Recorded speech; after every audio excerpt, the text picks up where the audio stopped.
നമസ്കാരം കൂട്ടുകാരെ. നമ്മൾ ചരിത്രം ആവർത്തിക്കുകയല്ല, നമ്മൾ ചരിത്രം തിരുത്തിക്കുറിച്ചിരിക്കുകയാണ്.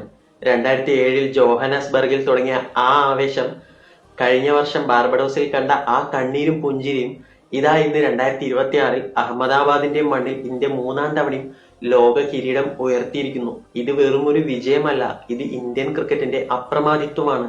നമ്മൾ വീണ്ടും ലോകത്തിന്റെ നെറുകയിൽ എത്തി നിൽക്കുകയാണ്. പക്ഷെ ഈ വിജയത്തിന് ഒരു മലയാളി തിളക്കമുണ്ട്. കഴിഞ്ഞ വർഷം ടീമിൽ ഉണ്ടായിട്ടും ഒരു കളി പോലും കളിക്കാൻ കഴിയാതെ ആ ബൗണ്ടറി ലൈനിന് പുറത്തി നോക്കി നിൽക്കുന്ന ഒരു സഞ്ജു സാംസൺ ഉണ്ടായിരുന്നു.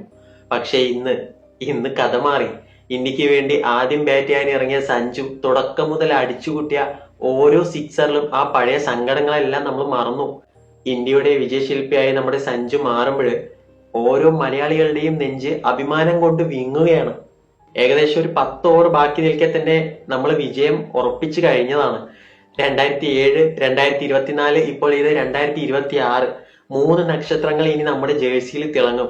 കപ്പുമായി നമ്മുടെ ടീം ഗ്രൗണ്ടിലൂടെ ഓടുമ്പോൾ ആ നീലക്കടലിന് നടുവിൽ സഞ്ജു സാംസൺ എന്ന മലയാളി താരം തല ഉയർത്തി നിൽക്കുമ്പോൾ ഇത് കാണാനല്ലേ നമ്മൾ ഇത്രയും കാലം കാത്തിരുന്നത്. ശരിക്കും രോമാഞ്ചം വരുന്ന ഒരു നിമിഷം തന്നെയാണത്. വിമർശിച്ചവർക്കും തഴഞ്ഞവർക്കും മുന്നിൽ ബാറ്റ് കൊണ്ട് മറുപടി നൽകി സഞ്ജുവും പോരാട്ട വീര്യം കൊണ്ട് ടീം ഇന്ത്യയും ലോകം കീഴടക്കിയിരിക്കുന്നു. ഈ നിമിഷം ആഘോഷിക്കൂ സുഹൃത്തുക്കളെ. നിങ്ങളുടെ മനസ്സിലെ ആ ആവേശം താഴെ കമന്റായി അറിയിക്കുക. ഇന്ത്യയുടെ ഈ ഉജ്ജ്വല വിജയത്തിന് ഒരു ബിഗ് സല്യൂട്ട്. അപ്പൊ വീഡിയോ ഷെയർ ചെയ്യാൻ മറക്കരുത്. ജയ് ഹിന്ദ്.